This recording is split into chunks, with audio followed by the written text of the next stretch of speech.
ಕೊಡಗಿನಲ್ಲಿ ಸ್ಥಾಪಿಸಲು ಉದ್ದೇಶಿಸಿರುವ ಉನ್ನತ ಮಟ್ಟದ ಕ್ರೀಡಾ ತರಬೇತಿ ವಸತಿ ನಿಲಯ ವಿ ಬಾಡಗದಲ್ಲಿ ಮೀಸಲಿಟ್ಟಿರುವ ಸ್ಥಳ ವೀಕ್ಷಣೆಯಿಂದ ಶಾಸಕರು ಹಾಗೂ ಮುಖ್ಯಮಂತ್ರಿಗಳ ಕಾನೂನು ಸಲಹೆಗಾರರಾದ ಅಜ್ಜಿಕುಟ್ಟಿರ ಎಸ್ ಪೊನ್ನಣ್ಣ ಅವರು ರಾಜ್ಯಸಭಾ ಸದಸ್ಯರಾದ ಅಜಯ್ ಮಾಕನ್ ಅವರೊಂದಿಗೆ ವೀಕ್ಷಿಸಿದ್ರು. ವೀಕ್ಷಣೆ ಹಾಗೂ ಪರಿಶೀಲನೆ ಸಂದರ್ಭ ಶಾಸಕರು ರಾಜ್ಯಸಭಾ ಸದಸ್ಯರಿಗೆ ಸದರಿ ಸ್ಥಳದಲ್ಲಿ ಉನ್ನತ ಮಟ್ಟದ ತರಬೇತಿ ವಸತಿ ನಿಲಯ ಸ್ಥಾಪಿಸಿದಲ್ಲಿ ರಾಜ್ಯದಲ್ಲೂ ಹಾಗೂ ಅದರಲ್ಲೂ ವಿಶೇಷವಾಗಿ ಕೊಡಗಿನ ಕ್ರೀಡಾಪಟುಗಳಿಗೆ ಆಗುವ ಅನುಕೂಲದ ಬಗ್ಗೆ ಹಾಗೂ ಇಲ್ಲಿ ಕಲ್ಪಿಸಲು ಉದ್ದೇಶಿಸಿರುವ ಕ್ರೀಡಾ ಸವಲತ್ತುಗಳ ಬಗ್ಗೆ ವಿವರಿಸಿದರು.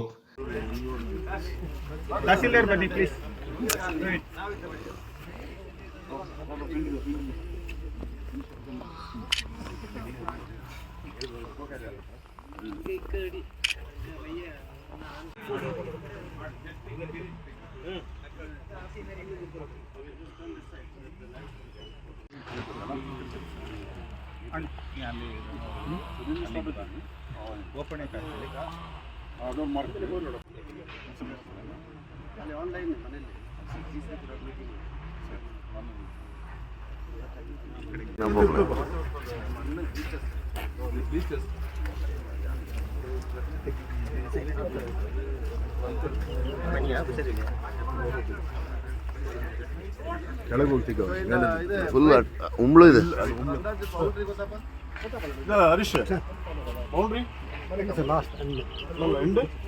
ಬಳಿಕ ಮಾಧ್ಯಮದೊಂದಿಗೆ ಮಾತನಾಡಿದ ಶಾಸಕ ಎಸ್ ಪೊನ್ನಣ್ಣ ಅವರು ತಾವು ಈ ಹಿಂದೆ ಸಂಸದರಾದ ಅಜಯ್ ಮಾಕನ್ ಅವರೊಂದಿಗೆ ಬೇಡಿಕೆ ಇಟ್ಟ ಸಂದರ್ಭ ಅವರು ಕೊಡಗು ಜಿಲ್ಲೆಯ ಬಗ್ಗೆ ಹೆಮ್ಮೆಯಿಂದ ಕ್ರೀಡೆ ಮತ್ತು ಸೈನ್ಯಕ್ಕೆ ನೀಡಿದ ಕೊಡುಗೆಗಳಿಂದ ಸ್ಮರಿಸಿ ಖಂಡಿತವಾಗಿಯೂ ತನ್ನ ಕೈಲಾದ ಅನುದಾನವನ್ನು ಒದಗಿಸುವ ಭರವಸೆ ನೀಡಿದರು. ಅದೇ ರೀತಿ ಇಂದು ಆಗಮಿಸಿದ ಸಂಸದರು ಈ ಉನ್ನತ ಕ್ರೀಡಾ ತರಬೇತಿ ವಸತಿ ನಿಲಯಕ್ಕೆ ಮೀಸಲಿಟ್ಟ 11.2 ಎಕರೆ ಜಾಗವನ್ನು ವೀಕ್ಷಿಸಿದರು. ಅಲ್ಲದೆ ತಮ್ಮ ಅನುದಾನದಲ್ಲಿ ನೀಡಬಹುದಾದ ಎಲ್ಲ ಮೊತ್ತವನ್ನು ಸದರಿ ಕ್ರೀಡಾಂಗಣಕ್ಕೆ ನೀಡುವುದಾಗಿ ಭರವಸೆ ನೀಡಿದರು.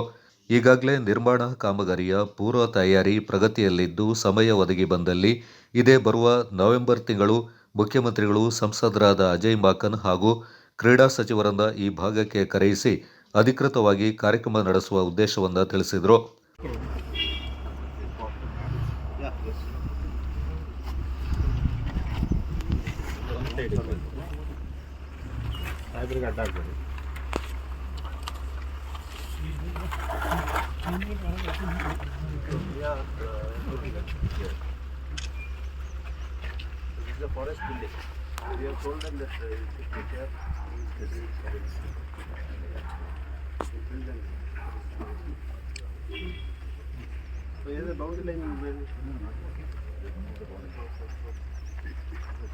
So we have come like this, and we will take care.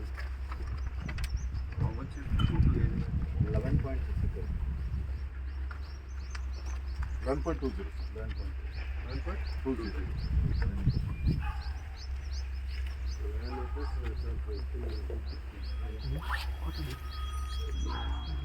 Only this one, the sloping is there. So we have to take the levels of that is because there is a lot of we'll have to level it, and again depends on how we are gonna plan because it's too steep there.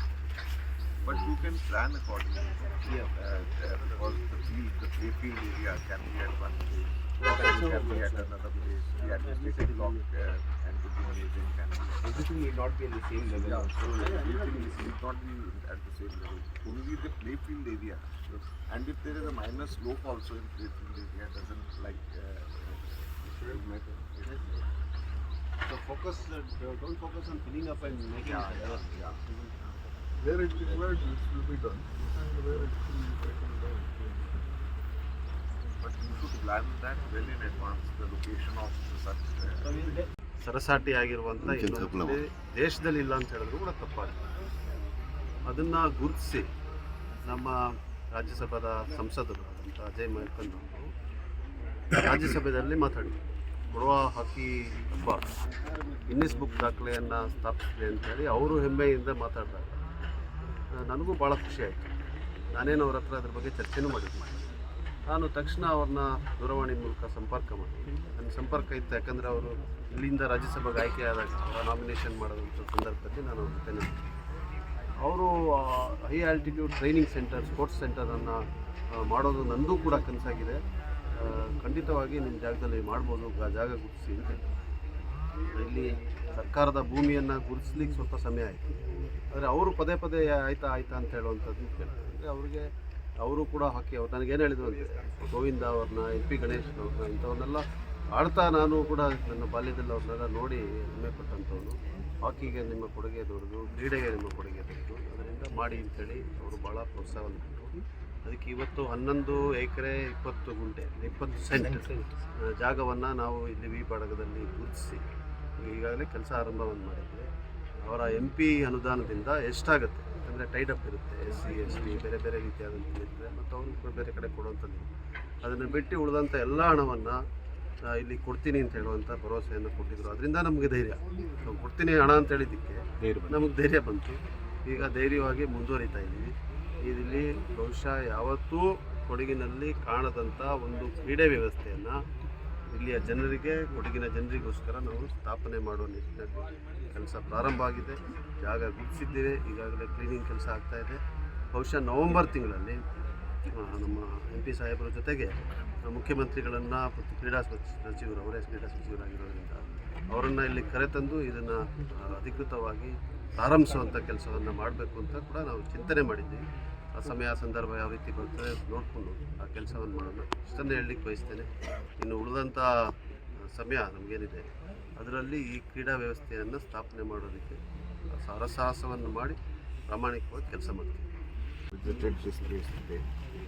As a former sports minister, when I came to know about the achievements of Kodagu people having entered into Guinness Book of World Record, it was a really very proud moment for me. And a village entering into a small place, entering into the entire global record of Guinness, which is a big achievement. I thought that I should raise it in the parliament. So last year I raised it in the parliament. Then Mr. Punana contacted me. He wanted that we should have a world-class sports center also over there. So it's surprising that without the world-class facilities, you are providing players which are world-class. There are more than a dozen of players who have represented India and in the Olympics from this small place, and it's a big achievement. So imagine if we are able to provide them with world-class sporting facilities over here, how much wonders they can do as far as the sports is concerned for India and for the Indian hockey. So Mr. Punana and I decided that we should utilize the state government. I would be giving whatever I have from my MP LAD fund. So I have decided to adopt this district as my MP LAD, for my MP LAD. So whatever I am getting from my MP LAD fund and whatever I can legally within the norms of MP LAD scheme, I will fully devote the entire sum from my MP LAD, whatever I can, for this project, and will also seek the support of the state government. We'll seek the support of the union government also. I got an assurance from the Union Sports Minister also on the floor of the House in Rajya Sabha that they will support in whatever manner they can. So that assurance also of the Union Sports Minister I got in Rajya Sabha.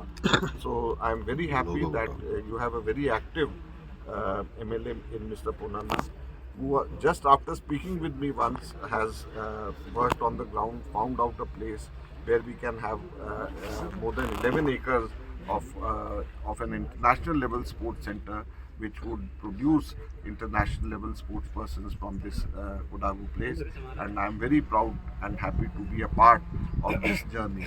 So I wish all the people a good luck, and what they have done for the country, for this place, we are all very proud of that. ಈ ಸಂದರ್ಭ ಜಿಲ್ಲಾ ಕಾಂಗ್ರೆಸ್ ಅಧ್ಯಕ್ಷರಾದ ತೀತೀರ Dharmaja uttappa, Virajpet block Congress ಅಧ್ಯಕ್ಷರಾದ ಪಟ್ಟಾಡ ರಂಜಿ ಪೂಣಚ್ಚ, ವಿರಾಜಪೇಟೆ ತಹಶೀಲ್ದಾರ್ ಪ್ರವೀಣ್, ಕಂದಾಯ ಅಧಿಕಾರಿ ಹರೀಶ್, ಅರಣ್ಯಾಧಿಕಾರಿ ಗೋಪಾಲ್, ಕಂಜಿತಂಡ ಪೂವಣ್ಣ, ಕೋಲೀರ ಬೊಪ್ಪಣ್ಣ, ಗಿಣಿ ಮೊಣ್ಣಪ್ಪ, ಕಾಶಿ ಕಾರ್ಯಪ್ಪ ಮತ್ತಿತರ ಪ್ರಮುಖರು ಪಾಲ್ಗೊಂಡಿದ್ದರು.